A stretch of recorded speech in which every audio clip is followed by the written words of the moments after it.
শুক্রবার ভোরে ঘুম থেকে জেগে নগরবাসী এক ভিন্ন ঢাকাকে প্রত্যক্ষ করল। বৃহস্পতিবার রাত আর আজকের প্রথম প্রহরের বৃষ্টিতে নগরীর প্রধান প্রধান সড়ক তলিয়ে গেছে। চারদিকে পানি থই থই করছে। কোনো কোনো স্থানে হাঁটু পানি, কোথাও কোমর পানি, কোথাও তারও বেশি। যানবাহন চলাচল বন্ধ হয়ে গেছে রাজধানীর বেশিরভাগ এলাকায়।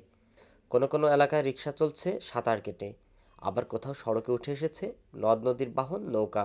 বাদে লাগতে পানি আঁটু পানি উপর পানি হয়ে যায়, ডিউটি যাওয়া কিংবা বিভিন্ন ইয়াতে যাওয়া সমস্যা হয়। মসজিদে পানি ওঠায় জুমার নামাজ আদায় করতে গিয়ে দুর্ভোগে পড়েছেন মুসল্লিরা। এখন আল্লাহ রাব্বুল আলামিনের কাছে আমাদের বিচার যে কতদিন এই পানিতে আমরা ডুববো।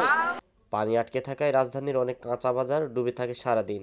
যাতায়াতের সমস্যার কারণে কর্মজীবী মানুষ আটকে পড়ে স্থানে স্থানে। আমার অফিস 10টায়, তার কারণে কোনো রিক্সা পাচ্ছি না, নিজে পানি ভেঙে আসতে হয়েছে। বাইরে আমাদের পেট বাঁচাইতে হইব না, চাকরি করি, আসতে তো হবেই। কোথাও কোথাও দোকান কিংবা বাড়ির ভেতরেও পানি ঢুকে গেছে। পানি ভর্তি রাস্তা দিয়ে যানবাহন চলাচলের সময় ঢেউয়ের পর ঢেউ আছড়ে পড়ছিল সড়কদ্বীপ আর রাস্তার পার্শ্ববর্তী দেয়ালে।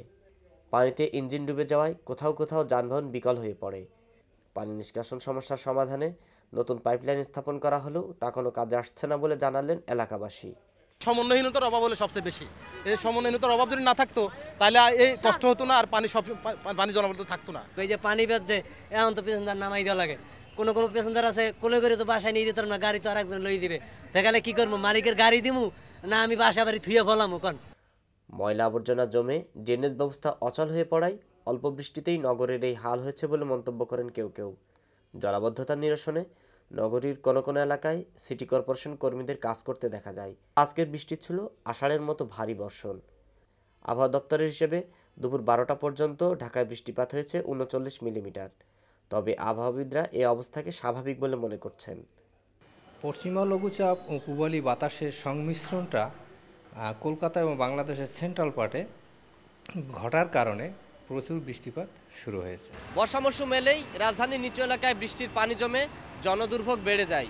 অপরিকল্পিত নগরায়নের কারণে যথাযথ পানি নিষ্কাশন ব্যবস্থা গড়ে না ওঠায় সামান্য বৃষ্টিতেই রাজপথ ও লোকালয়ে পরিণত হয় জলাশয়ে।